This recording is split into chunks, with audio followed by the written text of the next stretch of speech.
किसी की 30,000 सैलरी है या 50,000 सैलरी है जी। तो सिंपल जो रूल है इन्वेस्टिंग का वो 50-25-25 है। आज का जो यूथ है वो अगर 25 साल की उम्र से भी 10,000 रुपये की SIP करता है तो जब तक वो 50 साल का होगा 12% CAGR के साथ 1 करोड़ रुपए की वेल्थ बन गई उसकी। FD और म्यूचुअल फंड को लेकर के इनमें बेसिक डिफरेंस क्या होता है? FD जो फिक्स्ड डिपॉजिट होती है पूनम जी, उसमें एक लिमिटेड अमाउंट ऑफ रिटर्न होता है लेकिन फिक्स्ड रिटर्न होता है। जी। और जो म्यूचुअल फंड होता है उसमें अगर मार्केट डाउन जाता है तो क्या म्यूचुअल फंड के पैसे भी डूब जाते हैं? SIP एग्जैक्टली होता क्या है और कैसे काम करता है? गोल्ड में इन्वेस्ट करना क्या अभी भी एक अच्छी स्मार्ट चॉइस है? गोल्ड और सिल्वर का जो टोटल पोर्टफोलियो होता है जी। उसमें से 10 से 15% का एलोकेशन होना चाहिए। अभी मैं आपसे पूछना चाहती हूँ हमारे यूथ के लिए कि वो क्या ऐसी मनी को लेकर मिस्टेक कर रहा है जिससे बचना चाहिए? इंस्टेंट ग्रेटिफिकेशन, ये जो क्रेडिट कार्ड और बाय नाउ एंड पे लेटर BNPL है जी। इससे यूथ का जो डिसिप्लिन है वो बहुत खराब हो चुका है। निफ्टी ने 20 साल में जी। 12% का CAGR दिया है। इन्वेस्टमेंट में डिसिप्लिन ज़्यादा ज़रूरी होता है और इंटेलिजेंस नहीं चाहिए। नमस्कार दोस्तों। मुझे लगता था कि पैसा खर्च करना जितना इजी है उसे समझना उतना ही मुश्किल है, वैसे ही जैसे कि स्कूल में मैथ्स के टफेस्ट चैप्टर को समझना। किसी को भी सैलरी मिलती है, कुछ दिन खुशी होती है, लेकिन उसके बाद में थोड़े दिनों बाद ही अपने खाते को देखकर लगता है कहाँ गया पैसा। क्योंकि हमें पैसा कमाना तो सिखाया जाता है, लेकिन उसे संभालना, बढ़ाना और किस जगह पर लगाना है ये कोई नहीं सिखाता। तो आज हमें सेविंग और इन्वेस्टमेंट के बारे में बहुत सी बातें सिंपल लैंग्वेज में समझाने के लिए साथ में है मिस्टर शलभ गुप्ता विभव, जो कि जाने माने इक्विटी रिसर्च एनालिस्ट हैं और इनकी एसेट वैल्यू है 1650 करोड़ और ये अचीवमेंट इन्होंने 4 इयर्स में हासिल किया है ना? गजब की बात। और इसी के साथ ही ये बहुत से दिग्गजों नीलेश शाह, रामदेव अग्रवाल के साथ में इन्वेस्टमेंट अवेयरनेस सेशंस भी कर चुके हैं। तो चलिए इनसे जानते हैं बहुत सी ऐसी बातें जो हमारे प्रेजेंट के साथ साथ हमारे फ्यूचर को भी ब्राइट बना सकती है, बेटर बना सकती है। लेकिन साथ ही हमारे चैनल के साथ जुड़े रहें, क्योंकि हम आपके लिए यूं ही लाते रहेंगे बहुत से जबरदस्त पॉडकास्ट आने वाले टाइम में भी।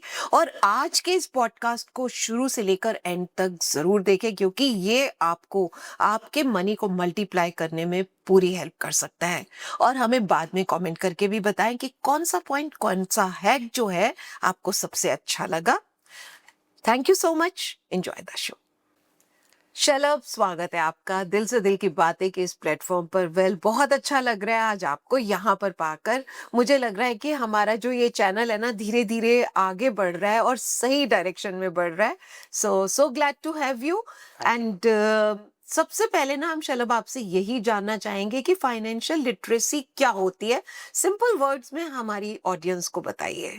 Thank you Poonam ji. Firstly I am really grateful कि आपने मुझे ये मौका दिया कि मैं आप सबके साथ इस शहर के लोगों को जो भी आपसे जुड़े हुए हैं इस माध्यम से सब लोगों को अवगत करा सकता हूँ कि पैसा संभालना कितना ज़रूरी है जी।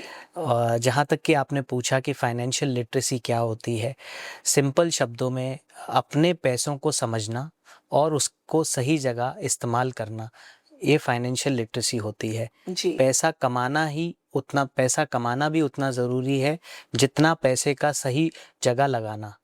पूनम जी, आपको विश्वास नहीं होगा, RBI का एक रीसेंट सर्वे है, उसमें उन्होंने ये बताया है कि इंडिया में बस 27 से 28% लोग ही सिर्फ प्रॉपरली फाइनेंशियल लिटरेट हैं और वही लोग फाइनेंशियल स्ट्रेस से बच सकते हैं। एग्जैक्टली। तो सिंपल शब्दों में अगर आप अपने जितना पैसा कमाना ज़रूरी है उतना पैसे को ढंग से लगाना भी बहुत ज़रूरी है, उसको फाइनेंशियल लिटरेसी कहते हैं। बिल्कुल सही बात है और धीरे धीरे इसको लेकर अवेयरनेस बढ़ रही है।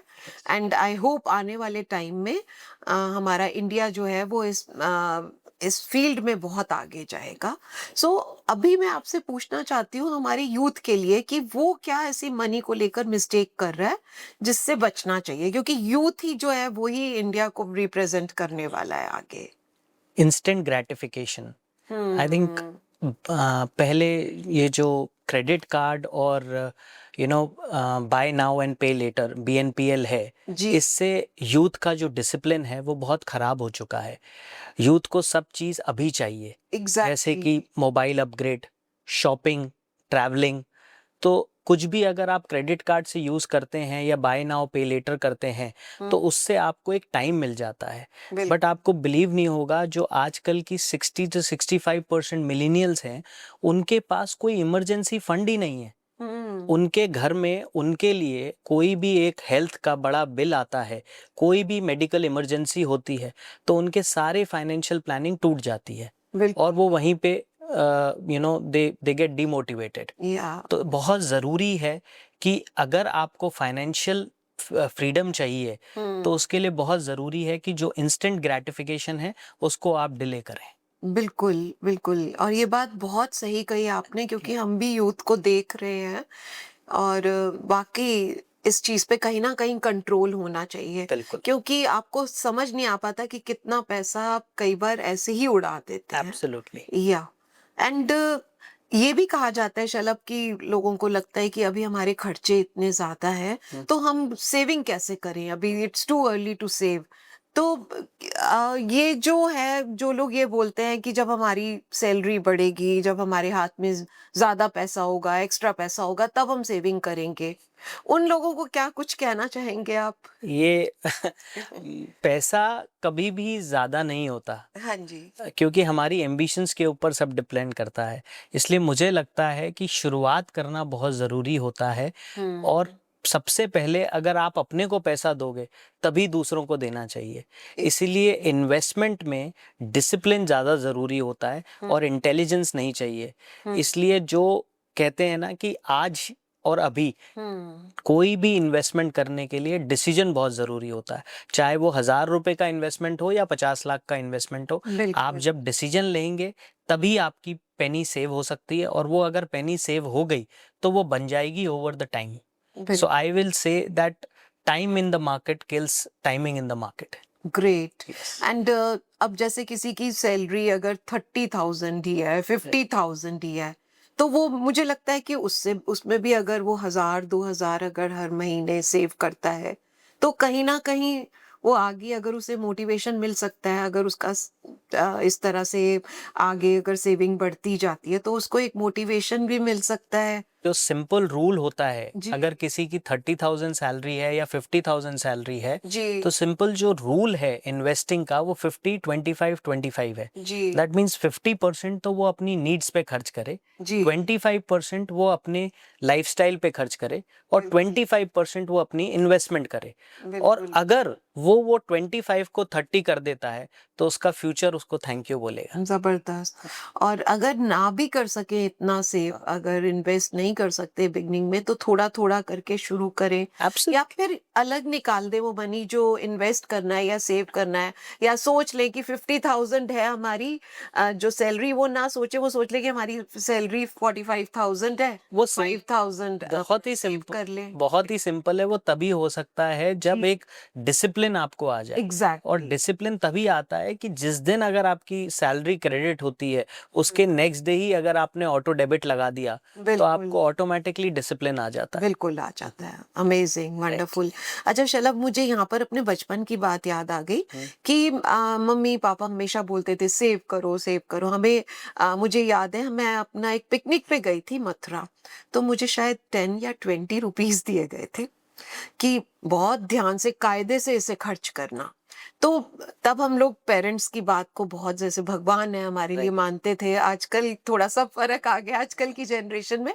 सो जब हम वहाँ पर गए तो मैं अपनी फ्रेंड्स को देख रही थी, वो कुछ ना कुछ परचेज़ कर रही थी अपने लिए, खा-पी भी रही थी, कोई आइसक्रीम खा रही है, कोई कुछ खा रही है। हम लोग घर से खाना लेकर सभी गए थे, but hmm. Still they were having their something और द अदर। एंड वहाँ पर कोई बैंगल्स खरीद रहा है, कोई अपने लिए कुछ ले रहा है। फैसिनेशन होता ही है देखकर राइट। 10 चीज़ों को।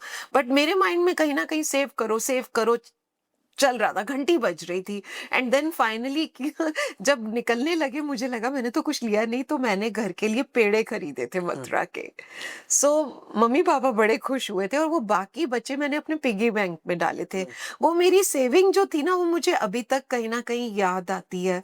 और अभी भी मैं मुझे जो भी पैसा होता है मैं उसमें से निकाल के रख देती हूँ, दो I don't know how to multiply it, but now I am learning. But मुझे लगता है कि सेविंग तो बहुत जरूरी बहुत है। ज़रूरी है पूनम जी। और अगर एक मतलब जैसे आपने अपने एग्ज़ाम्पल दिया, ऐसे ही मैं आपको एग्ज़ाम्पल दूँगा। जब मैंने अपना प्रोफ़ेशनल करियर 2007 में स्टार्ट किया था, तो मेरी एसआईपी 10,000 रुपए की आज तक तब से चल रही है और अमेजिंग। आज उस एसआईपी को 18 साल हो गए। तो आज का जो यूथ है, वो अगर 25 साल की उम्र से भी 10,000 रुपए की एसआईपी करता है, तो जब तक वो 50 साल का होगा, 12% सीएजीआर के साथ 1 करोड़ रुपए की वेल्थ बन गई उसकी। और आप बताओ सोचिए सिर्फ 10,000 रुपए महीना वो दे रहा है। बताओ। बस। तो ये चीज आप जैसे बता रहे हैं, तो सेविंग कैसे शुरू करनी चाहिए और किस तरह से उसको आगे स्टार्ट करें, कैसे करें, कब से करनी चाहिए, कुछ बताएंगे इस बारे में? पूनम जी बहुत सिंपल है, जैसे ही इनकम आपकी शुरू हो, जी वैसे ही आपको सेविंग शुरू करनी चाहिए। जी और सेविंग शुरू करने का कोई भी, जैसे मैंने आपको पहले भी कहा, सेविंग शुरू करने के लिए कोई भी ज़्यादा इंटेलिजेंस की ज़रूरत नहीं है। एक सिंपल सी अगर आप चेकलिस्ट बनाएं कि अगर किसी आदमी को कुछ भी नहीं पता, पर उसको वो तो पता है कि उसको कौन सी चीज़ें पसंद है, जो वो रोज़मर्रा की ज़िंदगी में यूज़ कर रहा है। तो अगर वो सुबह उठता है, सबसे पहले वो बाथरूम जाता है, बाथरूम में वो ब्रश करता है, टूथपेस्ट यूज़ करता है, नहाने के टाइम साबुन यूज़ करता है, उसके बाद तैयार होता है तो परफ्यूम लगाता है, ऑफिस जाने के लिए ब्लेज़र पहनता है। तो ये सब जो उसकी मनपसंद चीज़ें हैं, इसके सिर्फ वो कंपनीज़ के नाम लिख ले कि ओके। टूथपेस्ट कौन सी कंपनी का मैं यूज़ कर रहा हूँ, मैं साबुन कौन सी कंपनी का यूज़ कर रहा हूँ, मैं कौन सी कंपनी का ब्लेज़र पहन रहा हूँ या मैंने कौन सी कंपनी का परफ्यूम लगाया है। इन कंपनियों के नाम लिख के अगर वो गूगल पे टाइप कर दे और जी सिंपल सा बस ये देख ले कि इसमें से किसकी सेल्स बढ़ रही हैं, किसके मार्केट में नए प्रोडक्ट्स लॉन्च हो रहे हैं और किसका कितना कंपनी की ईयर ऑन ईयर कितनी ग्रोथ हो रही है। ये बहुत सिंपल है। ये और उन कंपनी के वो शेयर खरीदने लग जाए, वाओ। तो उससे उसकी कम से कम शुरुआत तो होगी, शुरुआत क्योंकि ये चीज़ तो वो है जो उसको पसंद है और वो यूज़ कर रहा है। एग्जैक्टली। तो आप बिल्कुल जितना अपने अपने रोज़ के नज़रिए से जुड़ेंगे, बिल्कुल उतना आपको स्टार्ट करने में, एक डिसीजन लेने में तकलीफ नहीं होगी। एग्जैक्टली ये तो बहुत ही सिंपल सा एक हैक है और इसे हम कोई भी शुरू कर सकता है, आज से शुरू कर सकता है, अभी से एब्सोल्युटली। इस पॉडकास्ट को देखते देखते देखते शुरू कर सकता है। सो शलभ आप मुझे ये बताएं कि अपनी जो इनकम है उसका कितना परसेंट सेव करना चाहिए एक्चुअली?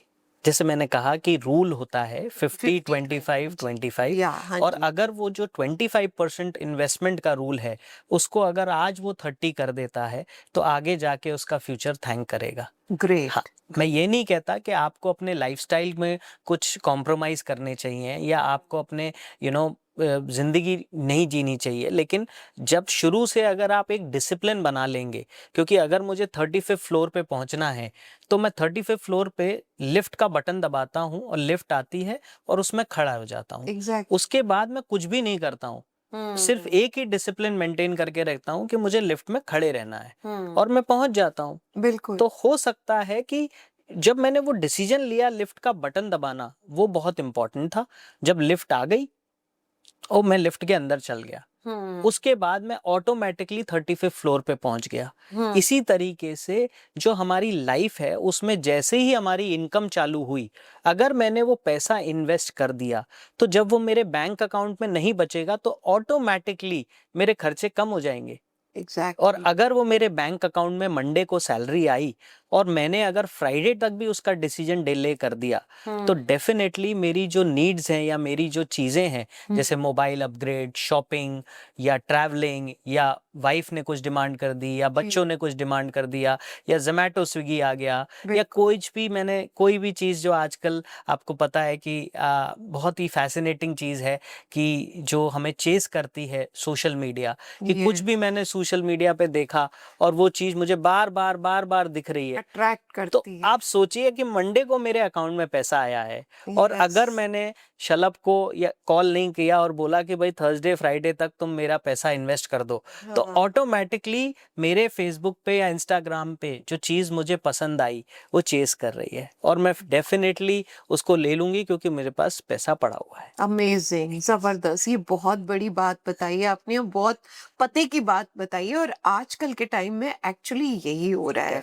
तो पहले मैं आपसे एक बात करूंगी शलभ कि ये जो छोटी छोटी सेविंग्स होती हैं, जैसे कॉफी सिप है हाँ, या कॉफी का कभी भी मन किया, कॉफी तक आजकल आप जोमैटो से और कहीं भी बस एक एब्सोल्युटली, उंगली दबाओ और घर एब्सोल्युटली, पे आपके, यस। एंड या फिर ऑटो ले लेना, ये छोटी छोटी सेविंग्स है, क्या इनसे भी कुछ फर्क पड़ता है हमारी? डेफिनेटली बहुत फर्क पड़ता है। कॉफी आज 250 रुपए की या 60 रुपए की नहीं है। अगर 300 रुपए की एक कॉफी है या 450 रुपए की एक कॉफी है तो जी 365 दिन में वो पूरे 1-1.5 लाख रुपए हो जाते हैं। 10 साल के लिए 1-1.5 लाख रुपए इन्वेस्ट कर दिए तो 8 लाख हो जाते हैं।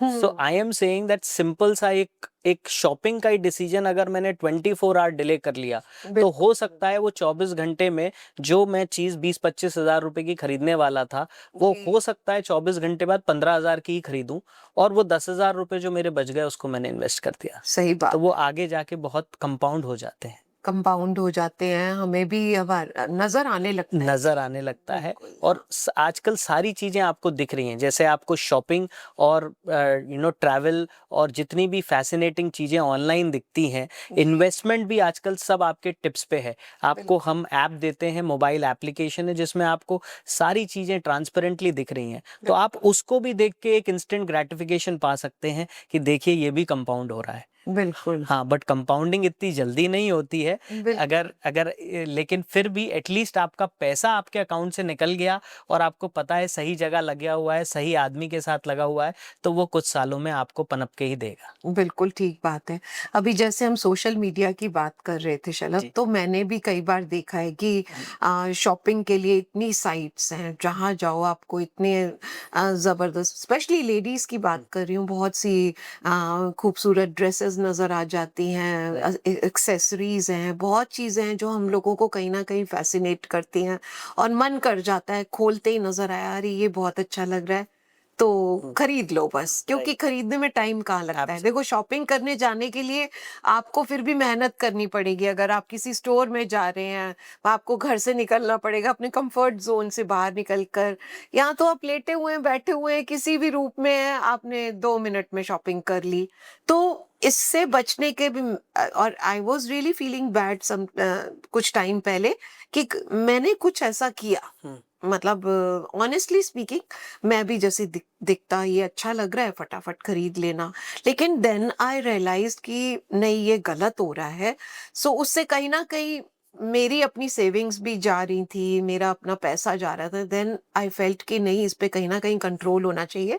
तो मुझे अब क्या लगता है कि अगर कोई चीज अच्छी लगती है तो मैं या तो उसका एक स्क्रीनशॉट ले लूंगी या फिर छोड़ दूंगी उसको, नहीं हुँ। पसंद आया कोई बात नहीं, इट्स ओके, थोड़ा टाइम दे देती हूँ। लेकिन अगर वो मुझे आफ्टर 24 आवर्स, क्या है कि सोशल मीडिया वही चीजें बार बार दिखाता है, उसके बाद भी अगर वो फैसिनेट करती है और कहीं ना कहीं मुझे लगता है कि हाँ ये मेरे काम की चीज है, ये मेरी जरूरत की चीज है, हुँ, देन आई परचेज।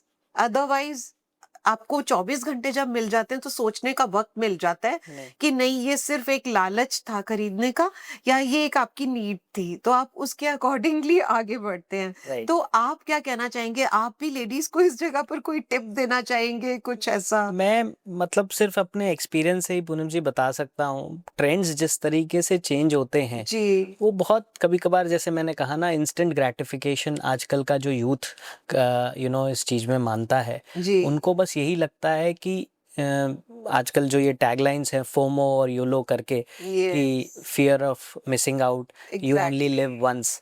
या मुझे आज भी ध्यान है जब मैं छोटा था तो तब हमारे टाइम पे कैमरास इतने इम्पोर्टेंट हुआ करते थे कि उसके पास वो एचडी वाला कैमरा है तो कैमरा लेके आना है फौरन हम 40-40 50-50 हज़ार रुपए के कैमरास ले आते थे बड़े बड़े। हम्म लेकिन आज जब से मोबाइल आया तो अब वो कैमरेस पड़े हुए हैं, तो वो टेक तो बिल्कुल खराब हो गया ना। ठीक ऐसे बात। ही एप्पल की कितनी भी चीजें आती हैं, हर आदमी जो मोबाइल फोन लेता है उसको सितंबर में फिर से मोबाइल चेंज करना पड़ता है। तो ऐसा तो नहीं है कि एक साल में उसका मोबाइल खराब हो गया। या हर आदमी जिसके पास मतलब किसी का कैसा भी काम हो, but everyone does not need to mobiles और 3 मोबाइल्स। बिल्कुल ठीक। आजकल 2 मोबाइल तो कॉमन हो गए हैं। So hmm see, it only depends on your discipline, that how you want to live your life. And it also depends, I'm not saying that you need to compromise on anything, but you need to understand। बहुत बार ladies के example में मेरे को ऐसा लगता है जैसे wedding आती है, जी तो अब अगर जिसकी वेडिंग है वो अपनी एक विश लिस्ट बना के और वो खर्चा करता है तो ठीक है। बहुत जो क्लोज फैमिली मेंबर्स होते हैं वो भी सिर्फ एक वेडिंग के लिए इतने मतलब एक एक फंक्शन के लिए भारी ऐसे कपड़े लेते हैं, पूरा एक ड्रेस कोड्स बनते हैं, and then it is after one one event that is just lying there idle. So I am saying बहुत that सच्ची बात। that if I'm not saying that you compromise on your this thing lifestyle, but at least एक discipline चीज हो कि वाकई में क्या मैं इसका permutation combination से 10 you know for an amount of 10x am I utilizing the product 2 times also or 3 times also। और बिल्कुल ऑटोमेटिकली उसमें से अगर एक पोर्शन ऑफ पैसा हमने अगर इन्वेस्ट कर दिया पहले ही, तो हमारी वो नीड ही नहीं आएगी, क्योंकि हमारे अकाउंट में या हमारे पास ऐसा वो चीज ही नहीं होगी। तो बिल्कुल that is where the discipline comes into. बिल्कुल ठीक बात है। ये चीज़ तो मैंने भी नोटिस की कि इतने हेवी हेवी हम लोग बड़े बड़े ब्रांड्स में जाकर कपड़े ले आते हैं, इतनी हेवी ड्रेसेस होती हैं कि उन्हें फिर पहना नहीं जाता है। समटाइम्स आई फील कि हमें थोड़ा सा प्रैक्टिकलिटी लानी चाहिए लाइफ में, एब्सोल्युटली। कि जो चीज़ आपकी यूज हो, फिर से हाँ, रीयूज हो, वो हमें खरीदनी चाहिए, चाहे हमें शादियों पे भी खरीदनी बिल्कुल है। बिल्कुल तो it's a lesson for all of us. Definitely. And बाकी तो हम बात करें तो वेडिंग्स में इतने फंक्शन होते हैं, ड्रेस कोड, एंड ये तो बहुत लंबा हमारा वो हो जाएगा, बट स्टिल हमें इस बारे में सोचना जरूर चाहिए। और एंड दूसरी बात मैं मुझे याद आ गया डीमोनेटाइजेशन से कनेक्टेड, कि जब मोदी जी ने ना सबके नोट निकलवा दिए थे उस टाइम पर, एंड उस टाइम पर क्या हुआ था कि लेडीज ने इतना पैसा छुपाया हुआ था अपना, तो 10-10 लाख 20-20 लाख तक लेडीज के निकले थे। बट समहाउ आई फील कि अगर उन्होंने ये पैसा जो था उनका, अगर इसे कहीं ना कहीं उन्होंने इन्वेस्ट कर दिया होता, तो शायद वो मल्टीप्लाई हो गया होता, कुछ उनके पास वही उतना का उतना ही नहीं रह गया होता। तो ये क्या इसके लिए कुछ आप कहना चाहेंगे? हाँ, बहुत ज़रूरी है, क्योंकि जैसे मैंने आपको बताया था जो आरबीआई का सर्वे है उसमें सिर्फ 27% लोग ही फाइनेंशियली लिटरेट हैं। हम्म और अब आप बिलीव नहीं करेंगी कि इंडिया में जो वुमेन की लिटरेसी है, फाइनेंशियल लिटरेसी, वो और भी ज़्यादा कम है। It is only 33%। That means only 3 out of 1 women has a control on her bank account. तो ये जो डिमोनेटाइजेशन है, ये इतना बड़ा एग्जाम्पल है पूनम मैम कि आपको ये लगेगा कि एक लेडी, उसकी विल पावर इतनी स्ट्रांग होती है कि वो पैसा इकट्ठा करती रहती है। उसके पास वो पैसा कहाँ से आया? जो भी कुछ घर में जो भी सेविंग्स होती है वो सेविंग्स वो बचा लेती थी और वो अलमारी में चली जाती थी। लेकिन आप देखो इतने टाइम तक वो पड़ी रही, तो वो धीरे धीरे मल्टीप्लाई होती रही ना, उसमें कैश जाता रहा अलमारी में। लेकिन जिस दिन 2016 में नोटबंदी आई, अनफॉर्चुनेटली उसका जो बचाया हुआ पैसा था, जो कंपाउंड भी नहीं हो रहा था लेकिन एक जगह इकट्ठा हो रहा था, वो सीधा बैंक अकाउंट में चला गया, या हस्बैंड को पता चल गया या भाई को पता चल गया, और वो इवेंचुअली वो चला गया। तो इसके लिए बहुत जरूरी है कि हर वुमेन या हर गर्ल ये समझ अपने बैंक अकाउंट पे कंट्रोल लेना सीखे। उसको खुद ये पता होना चाहिए कि मैं किस चीज का इंश्योरेंस ले रही हूँ और वो इंश्योरेंस की क्या नीड है, या मेरे जो पैसे हैं उसका इन्वेस्टमेंट कहाँ हो रहा है और क्या हो रहा है। बिकॉज अब परिवार बहुत छोटे छोटे होते जा रहे हैं, तो इसलिए everyone should have a control on their finance, specially women. तो अगर वो कंट्रोल होता, तो instead of keeping that money in अलमीरा, she would be deploying that money into her bank account. और अगर वो बैंक अकाउंट में होता तो आज वो इन्वेस्ट हो गया होता। तो ना तो नोटबंदी से फर्क होता और उस टाइम वो कंपाउंड भी हो गया होता अभी तक इतने टाइम में। तो ये चीज दिखाता है कि वो एक एक वुमेन जो जिसकी विल पावर इतनी स्ट्रांग होती है, जो इतने टाइम तक पैसा सेव करती रहती है, वो अगर एक एसआईपी या एक बैंक में उसके अकाउंट का उसके पास कंट्रोल होता, तो वो अलमारी में पैसा रखने के बजाय इन्वेस्ट करती, और इन्वेस्ट करती तो इतना कंपाउंड हुआ होता, और आज उसका कंट्रोल भी उनके पास ही रहता। बिल्कुल, और इसका सारा रीजन यही है, ऐसा क्यों नहीं हुआ, क्योंकि लेडीज फाइनेंशियली लिटरेट नहीं है, और वो सबसे ज्यादा जरूरी है। मैंने तो शलभ बहुत सी एक्ट्रेसेस देखी हैं जो इतना कमा रही हैं, करोड़ों में कमा रही हैं, लेकिन वो फाइनेंशियली लिटरेट नहीं है, क्योंकि उनका पैसा या तो उनके पेरेंट्स, फादर देखते हैं, संभालते हैं, या हस्बैंड संभालते हैं। एंड आई स्टिल फील कि जब बड़ा दुख होता है अपने कंट्री में ये बात सोचकर कि लेडीज सब कुछ कर सकती हैं, नेटफ्लिक्स पर घंटों सीरीज देख सकती हैं, किटीज में गॉसिप कर सकती हैं, इन सब चीजों के लिए टाइम है। 15-20 मिनट्स अगर वो इस चीज को दे दें, इस टॉपिक को दे दें, they will be financially literate, और पैसा संभालना, पैसे से प्यार आ जाएगा उनका। जितना वो नेटफ्लिक्स या हॉटस्टार या कुछ भी देख रही हैं, वो 15 मिनट बस यूट्यूब पे, वो तो फ्री है, 15 मिनट एक भी किसी का भी पॉडकास्ट देख लें या पूनम जी का पॉडकास्ट देख लें, तो वो खुद ही सीख जाएंगी कि उनको इन्वेस्ट करना है। और वो जब विलिंगनेस टू लर्न आ जाता है ना, तो ऑटोमेटिकली आप इन्वेस्ट कर सकते हो। बिल्कुल, और ये विलिंगनेस की तो विलिंगनेस सबसे ज्यादा प्रॉब्लम ही यही है कि विलिंगनेस की कमी है, टाइम नहीं है हमारे पास।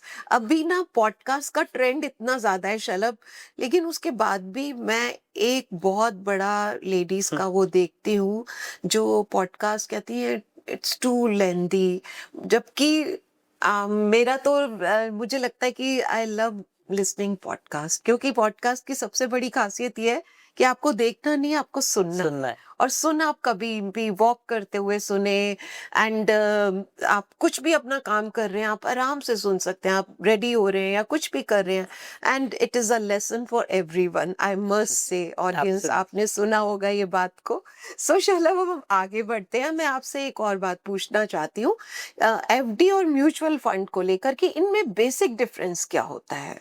एफडी जो फिक्स डिपॉजिट होती है पूनम जी, उसमें एक लिमिटेड अमाउंट ऑफ रिटर्न होता है, लेकिन फिक्स्ड रिटर्न होता है। जी। और जो म्यूचुअल फंड होता है, उसमें रिटर्न की कोई गारंटी नहीं होती, बट रिटर्न वॉलेटिलिटी के साथ एक मार्केट लिंक प्रोडक्ट्स के हिसाब से आपको रिटर्न मिलता है।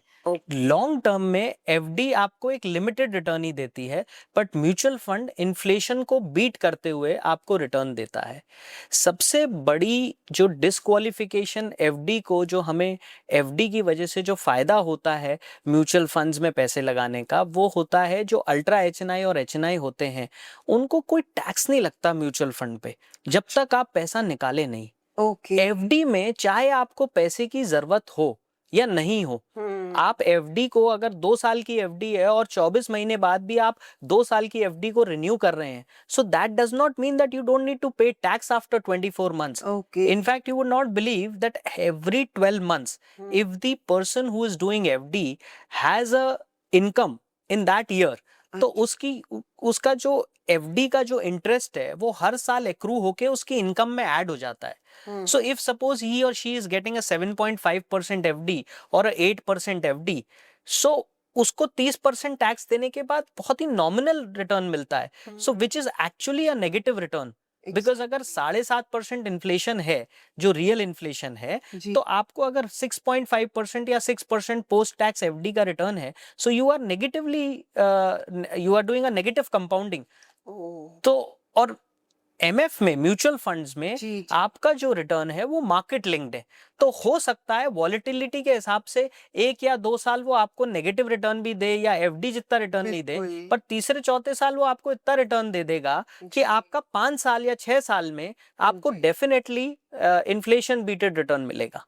अमेजिंग। तो म्यूचुअल फंड सही है करना, मतलब Absolutely, it's a very simple thing, it's a regulated thing, and it's a professionally managed thing. तो अब म्यूचुअल फंड में आपका जो रिस्क है वो डाइवर्सिफाई हो जाता है, because you are investing your money into 100 stocks, बिल्कुल, not in one stock, and automatically it is very regulated. बिल्कुल, so time in the market beats timing in the market, बिल्कुल, that as I told you earlier. So I think mutual fund और FD का तो कोई comparison ही नहीं है। people in FD you only get limited return, and in MF you get market linked return. Amazing. Yes. And आप तो घा गए इस चीज के, आप इतने बड़े एक्सपर्ट हैं। ओके शलभ, मुझे एक बात बताइए कि अगर मार्केट डाउन जाता है तो क्या म्यूचुअल फंड के पैसे भी डूब जाते हैं, ऐसा होता है क्या? नहीं पूनम मैम, मार्केट डाउन मतलब इट्स अ सेल सीजन। हाँ। जैसे बच्चूमल में सेल लगती है, ऐसे ही निफ्टी और सेंसेक्स में सेल लगती है, आपको ज़्यादा यूनिट्स मिलती हैं। हाँ, अगर जिस आदमी ने मार्केट में वो पैसा डाला है जो उसने मुझे लेवरेज लेके दिया है, या कोई हेल्थ इमरजेंसी के लिए भी फंड, उस जो एक इमरजेंसी फंड मैंने आपसे कहा था कि कोई भी आजकल मिलेनियल्स उसके बारे में सोचता नहीं है जी। तो अगर वो पैसा है तो उसको घबराहट हो जाती है। लेकिन अगर आप अब मार्केट में सिर्फ अपना सरप्लस पैसा डाल रहे हो और अगर मार्केट डाउन होता है तो आपको पता है ये तो सेल है, तो बिल्कुल। आप अपनी एसआईपी कभी भी बंद नहीं करते बल्कि और बढ़ाते हो। हमारे म्यूचुअल फंड इंडस्ट्री में एक स्टेप अप एसआईपी करके एक चीज है। जी। तो जैसे ही आपकी 10,000 रुपए की एसआईपी चल रही है और अगर मार्केट गिरता है तो वो ऑटोमेटिकली 12,500 की हो जाती है। एग्जैक्ट। ऐसे ही उसको हम स्टेप अप एसटीपी बोलते हैं कि जो सिस्टमैटिक ट्रांसफर प्लान होता है, डेट से निकल के इक्विटी में जाना, तो जो एक कांस्टेंट जा रहा है अमाउंट, अगर मैंने उसको स्टेप अप एसटीपी कर दिया तो वो अमाउंट बढ़ के जाने लगता है। That means I will get more units at a cheaper price. तो उस तरीके से जो भी स्मार्ट इन्वेस्टर होता है वो इस चीज में कभी पैनिक नहीं करता। इनफैक्ट ये बहुत ही एक अच्छी अपॉर्चुनिटी होती है कि उसकी वेल्थ डबल मल्टीप्लाई हो जाती है जब मार्केट रिकवर करता है। ग्रेट। तो मार्केट डाउन है तो वो टाइम है कि और ज्यादा अपना इन्वेस्ट किया जाए। एब्सोल्युटली, या। क्योंकि इसकी हिस्ट्री है, निफ्टी ने 20 साल में जी। 12% का सीएजीआर दिया है। तो अब तो इसमें कोई प्रूफ ही नहीं है ना। 90 में 95 में निफ्टी 1000 था और आज 25,000 है। तो आप सोच सकते हैं कि कंपाउंडिंग तो हो ही रही है ना। तो एग्जैक्टली। कोविड भी देख लिया, रशिया यूक्रेन वॉर देख ली, लीमन ब्रदर क्राइसिस देख लिया, आईटी बबल देख लिया, सारी जितनी नेगेटिव न्यूज है पूरे जो 20-25 साल में आप कभी भी देख लीजिए, तो ऐसा तो नहीं है ना बाजार जीरो हो गया। बिल्कुल। So definitely it has down to होता है कम फिर उसके बाद फिर इट हैज उठता टू है। Come up. बिल्कुल। तो you don't need to panic Exactly. कि when the market is down. In fact, you need to take it as an opportunity and see where I can bring my assets on a consolidated pool, and that is the time where I can invest more. Amazing. Yes. And मैं चाहती हूँ यहाँ पर आप हमारी audience को SIP के बारे में भी बताएं कि एसआईपी एग्जैक्टली होता क्या है और कैसे काम करता है। एसआईपी वैसे तो सबको पता है क्योंकि पता है, आजकल सब लोग बिल्कुल, देखते हैं, बट उसको मैं थोड़ा डिटेल में समझाना चाहूंगा कि it's a systematic investment plan. तो एसआईपी एक डॉलर कॉस्ट एवरेजिंग के लिए बहुत मदद करती है। अगर किसी के पास एक रेंटल इनकम आती है या किसी के पास एक सैलरीड क्लास जो सैलरीड एम्प्लॉय होता है उसको जी। पता है कि हर 30 तारीख को मेरे को तनख्वाह मिलनी है, जी। तो अब अगर वो एसआईपी अपनी 1 तारीख को लगा देता है तो ऑटोमेटिकली उसके पास सिर्फ 20,000 रुपए ही बचते हैं। और हर महीने अगर वो 10,000 रुपए इन्वेस्ट कर रहा है सिस्टमैटिकली तो उसको डॉलर कॉस्ट एवरेजिंग में हेल्प होती है। बेसिकली आज वो नीचे खरीद रहा है, कल वो ऊपर खरीद रहा है, परसों वो नीचे खरीद रहा है, तरसों नीचे खरीद रहा है, फिर जब वो बेच रहा है तो उसकी जो एवरेज प्राइस है यूनिट्स की वो एक अमाउंट तक बैलेंस हो जाती है, ताकि जब वो बेचता है तो उसको जो उसका सीएजीआर है वो ज्यादा मल्टीप्लाई होके मिलता है। तो इससे उसको बाजार को टाइम नहीं करना पड़ता है क्योंकि एसआईपी से बाजार की टाइमिंग ऑटोमेटिकली हो रही है और मेरे जो इन्वेस्टमेंट्स हैं वो एवरेज आउट हो रहे हैं। Exactly. So if someone has a recurring kind of receipts in her or his account, SIP is the best module of investment. Because इससे ये नहीं होगा ना पूनम मैम, आप मुझे एक साल बाद फोन करें और बोलें कि शलभ मैंने तुम्हारे साथ 50,000 रुपए की SIP लगाई थी and I am very happy, but अब मेरे पास एक लमसम अमाउंट आया है, ये तुम ले लो। बट अगर आपने उसी समय मुझे वो लमसम अमाउंट की जगह एक कंसिडरेबल एसआईपी दे दी होती तो उससे वो लमसम अमाउंट इकट्ठा नहीं होता, तो ना तो मुझे और ना आपको मार्केट को टाइम करने की जरूरत होती। क्योंकि मैं हर लेवल पे हर मंथली टाइमिंग कर रहा हूँ। तो बिल्कुल। एसआईपी से लमसम इन्वेस्टमेंट में मेरी टाइमिंग ज्यादा जरूरी होती है, क्योंकि ओके। मेरे को जब भी आप लमसम अमाउंट देती हैं तो जी। मैं उसको डेट में डाल के इक्विटी में स्विच भी करूं 6-7 महीने में। अब हम्म। 7 महीने बाद अगर रशिया यूक्रेन वॉर कर देता है या चाइना ताइवान पे अटैक कर देता है, तो it will be something which is going to happen in future. Yes. What is happening, like Trump also does not know what law he's going to make next morning. So the actually. so the best thing is that when you do a considerable SIP, वो जो lump sum amount है वो कभी इकट्ठा ही नहीं होता है. So बिल्कुल। it gives you a better return, and yes. timing, you leave it so that automatically timing हो जाती है. Amazing. So that's what SIP is favorable. Okay, Yes, okay. yes.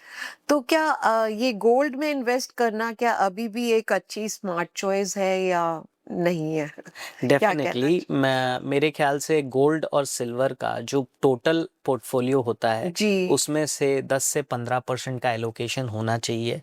Even at this time when prices of silver and gold are at the roof, I या। would genuinely suggest that total portfolio में से 15-20% gold में रहना चाहिए. Because 23-24 में जितने भी central banks हैं उन्होंने अबाउट 1000 टन्स की गोल्ड बाइंग करी है अपनी अच्छा। ट्रेजरी में. सो गोल्ड एक ट्रस्टेड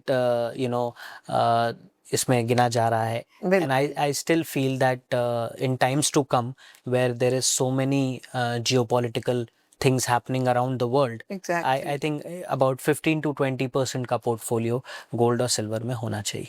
जबकि उसकी गोल्ड की एक इमोशनल वैल्यू होती है बट स्टिल। हाँ, but I would like to also add a point that gold और सिल्वर के लिए जितना भी आप डिजिटल गोल्ड खरीदेंगे, ETF खरीदेंगे, सॉवरेन गोल्ड बॉन्ड्स खरीदेंगे, इससे क्या होता है, आप दो चीजों का एक तो रिस्क कवर कर रहे हैं. एक तो उसकी प्योरिटी में आपको नहीं जाना है, क्योंकि वो जब आप डिजिटल फॉर्म में खरीद रहे हैं तो you are getting the purest form.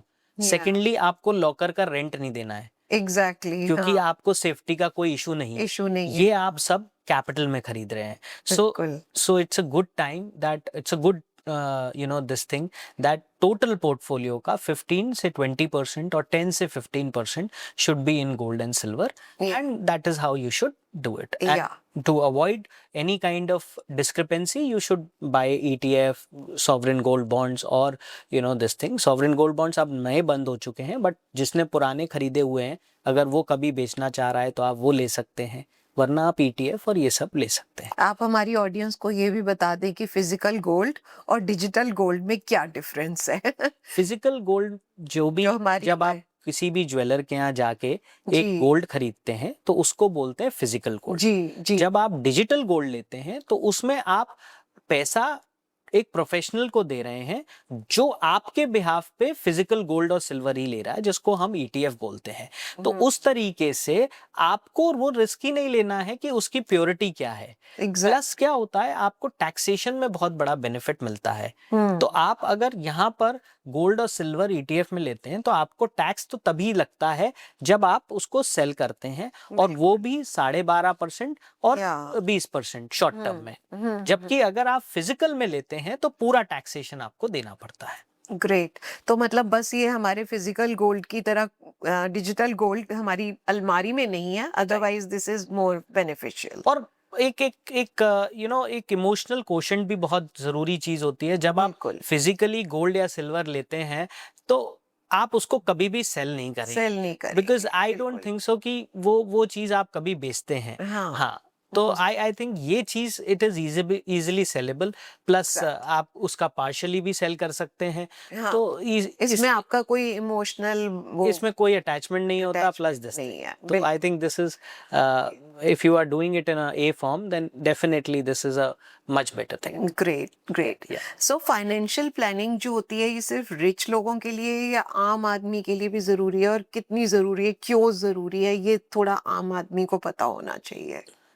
बहुत ही अच्छा क्वेश्चन है पूनम मैम. बट इसमें फाइनेंशियल प्लानिंग दोनों को ही उतनी ही बहुत ही ज़्यादा ज़रूरत है. बिकॉज रिच के पास पैसा होता है और जो आम आदमी है उसके पास सपने होते हैं, तो सपने जब वो देखता है रिटायरमेंट के लिए, फ्लाइट में जाने के लिए या घूमने के लिए या अपने अच्छे बच्चों की अच्छी एजुकेशन के लिए, तो वो सपनों को पूरा करने के लिए फाइनेंशियल प्लानिंग ज़रूरी होती है। और जो रिच होता है उसके लिए अ, इसलिए इम्पॉर्टेंट है क्योंकि वो अपनी वेल्थ को आगे वाली जनरेशन तक पहुंचाने के लिए, मतलब वो लेगेसी को कंटिन्यू करने के लिए फाइनेंशियल प्लानिंग बहुत ज़रूरी होती है। इसलिए दोनों को ही फाइनेंशियल प्लानिंग की बहुत ज़रूरत है। ग्रेट। Yes. अब कई बार क्या होता है कि घर में पैसे की बात की जाती है तो आर्ग्यूमेंट शुरू हो जाते हैं, चाहे वो हस्बैंड वाइफ हो या बेटा और बाप हो।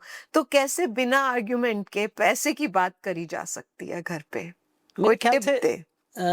अगर महीने में एक, मतलब हफ्ते में एक तो बहुत ज़्यादा हो जाएगा, बिकॉज आजकल फैमिली में ही लोगों के पास एक दूसरे के लिए टाइम नहीं रहता है। यस। लेकिन महीने में एक चाय का सेशन हो, जो वो जो चाय का सेशन है वो फाइनेंशियल डिसीजंस के लिए हो, तो उसमें हर आदमी अपने ग्रजेस को छोड़ के आए और टेबल पे बैठे और ये कि हम अपनी वेल्थ को एक दूसरे से डिस्कस करें या फाइनेंशियल डिसीजंस कैसे अच्छे ले सकते हैं उसके बारे में चर्चा हो। और फैमिली में बच्चों को भी इस सेशन में जरूर शामिल होना चाहिए, बिकॉज शुरुआत बच्चों मतलब फाइनेंशियल प्लानिंग की घर से ही शुरू होती है। तो I think it can be a very I opening session for everyone, क्योंकि बहुत ही सिंपल है, जैसे मैंने बोला ना, वेल्थ क्रिएशन के लिए डिसिप्लिन की ज़रूरत होती है, ना कि इंटेलिजेंस की।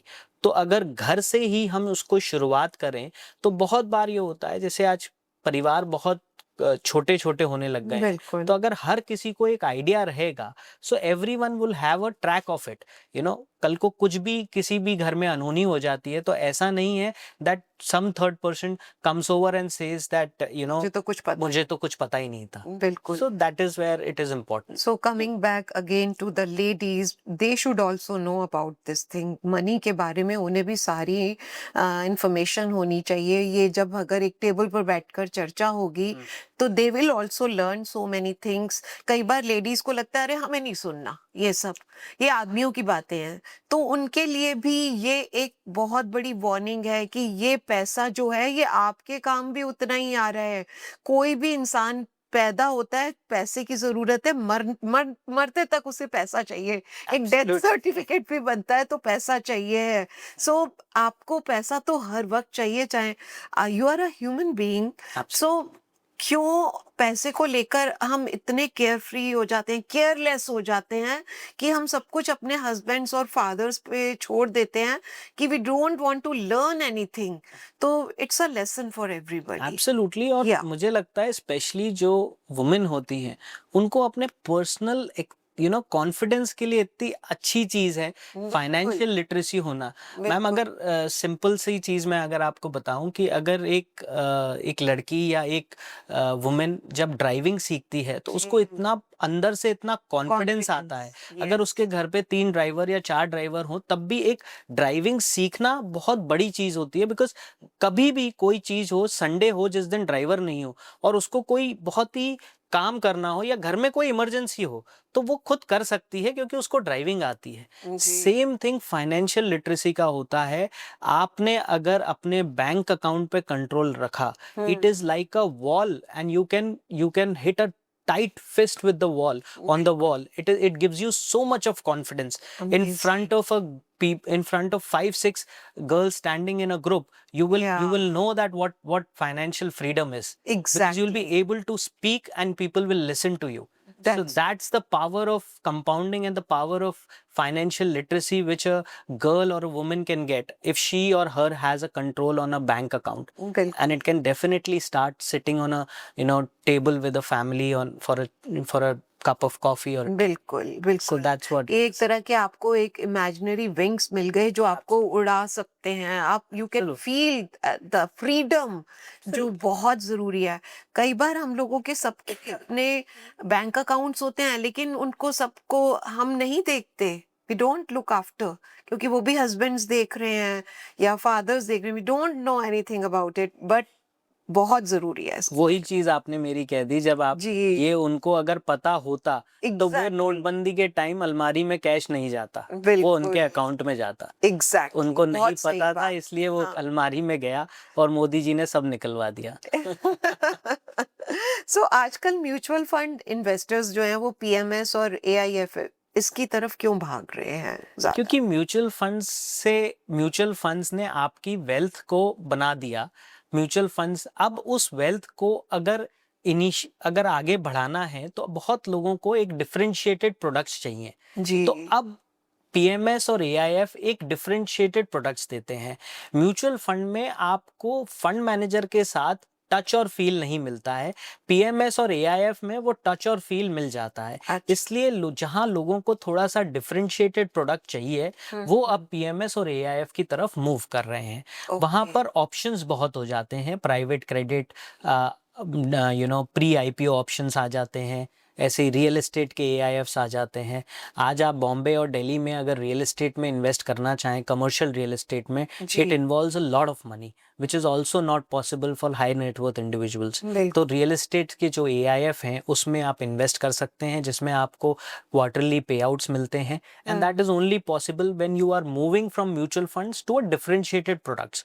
तो इस तरीके से पीएमएस और एआईएफ की तरफ लोगों का अब रुझान बढ़ रहा है।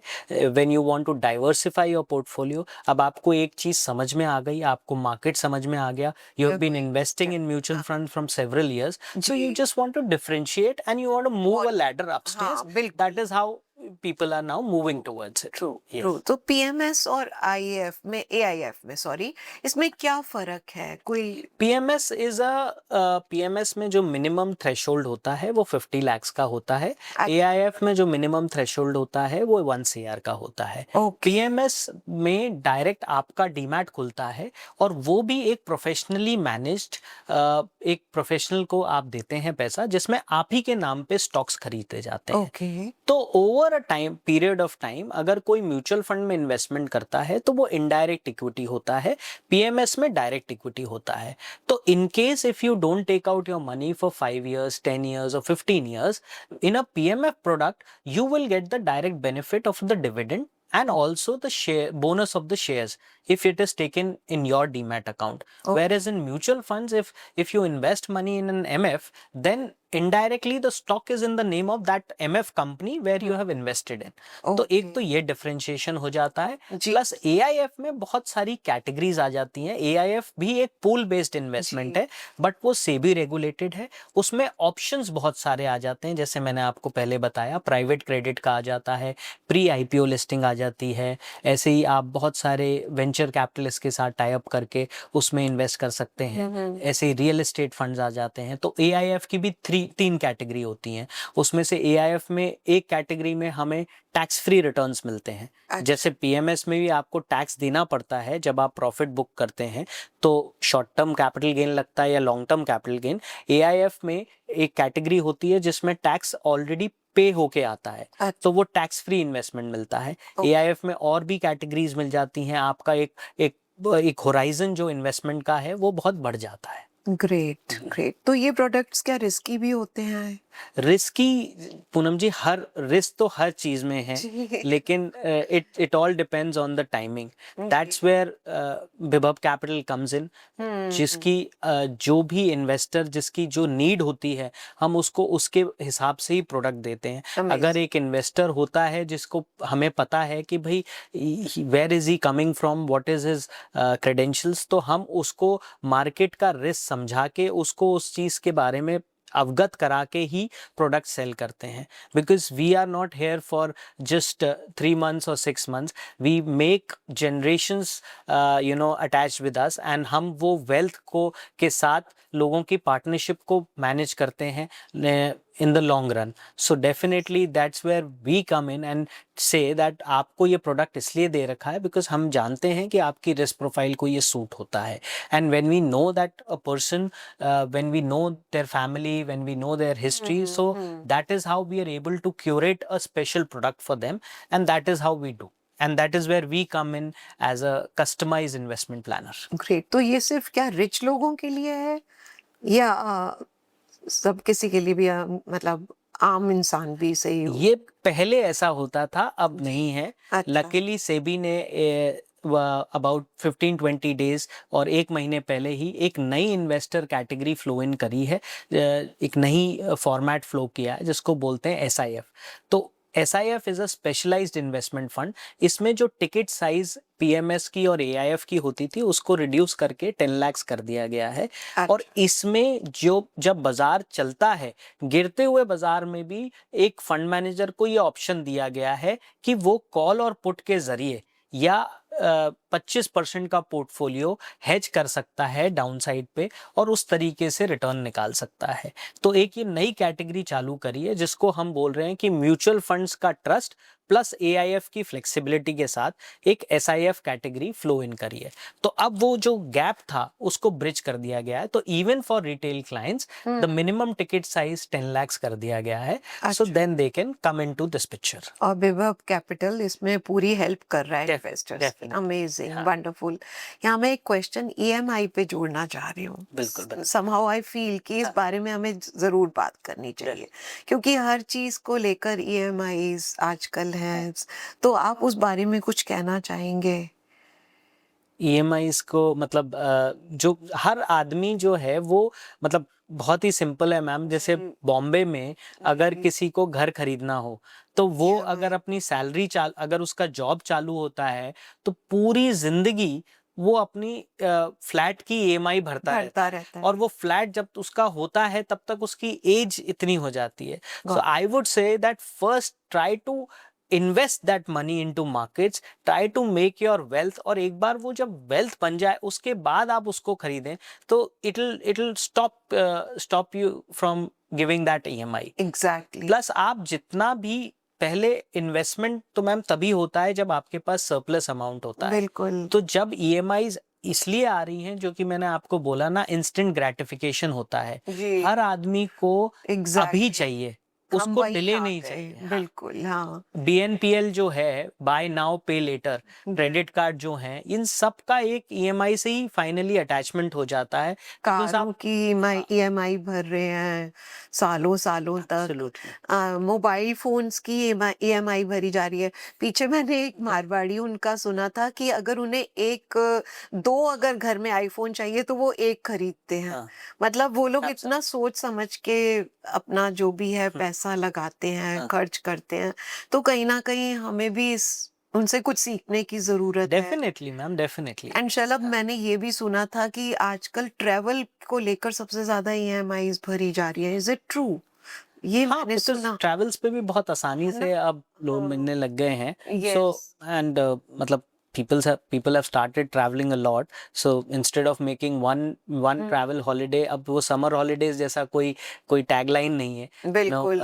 People want to travel around along with the family for ji. about 3-4 times in a year. So definitely if the income does not support it, then people try to take the loan on it, and that's how that EMI also starts. या Yes. सो शलभ, मेरा last सवाल है आपसे। एक कोई golden tip जो आप 20s और 30s की जो हमारी जनरेशन है उन्हें देना चाहेंगे, जो उन्हें फाइनेंशियल अपनी स्टेटस को बेटर बनाने में हेल्प कर सके? जितनी जल्दी इन्वेस्टमेंट वो चालू करेंगे जी। उतना उनके लिए अच्छा रहेगा, बिकॉज उससे उनको एक पर्सनल डिसिप्लिन आता है। 500 रुपए की SIP हो या 50 लाख रुपए का PMS हो, जो इन्वेस्टमेंट का डिसीजन है वो दोनों में ही काउंट होता है। आप जब 500 रुपए की SIP चालू करेंगे या 50 लाख रुपए का PMS लेंगे तो आपको डिसीजन तो लेना पड़ेगा। तो वो डिसीजन जितनी जल्दी हो आप लीजिए, क्योंकि 20 साल की उम्र में अगर आपने अपनी सेविंग्स चालू कर दी ये तो जब तक आप 50 के होंगे तब तक एक नॉर्मल निफ्टी का CAGR अगर 12% का है तो 25 साल में 10,000 रुपए की SIP 50 साल में 1 करोड़ रुपए की वेल्थ हो जाती है, which is a very good habit. आप फाइनेंशियली सिक्योर्ड फाइनेंशियली सिक्योर्ड हो जाते हैं। अमेजिंग, वंडरफुल, मजा आ गया शलभ। इतनी इंफॉर्मेशन मिली है। सो थैंक यू सो मच। आपने अपना वैल्यूएबल टाइम दिया हमें, हमारी ऑडियंस को। एंड आई रियली होप ये पॉडकास्ट हम सभी के बहुत काम आने वाला I है। hope so. हम सभी ने बहुत कुछ सीखा और हमारी ऑडियंस ने भी। एंड आपने जो कुछ भी सीखा है हमें कमेंट करके ज़रूर बताएं, और कहाँ आपको किस पॉइंट ने हेल्प करी। और अगली बार सैलरी मिलने से पहले एक चैलेंज लें, एक बजट प्लान करें, कोई ना कोई एसआईपी या सेविंग गोल सेट करें और अपनी लाइफ को बेटर बनाएं। You will thank mister Shalabh then. So thank you so much guys. मिलते हैं फिर से एक नए पॉडकास्ट में एक नए थॉट के साथ। Till then take very good care of yourself. Bye bye, love you all.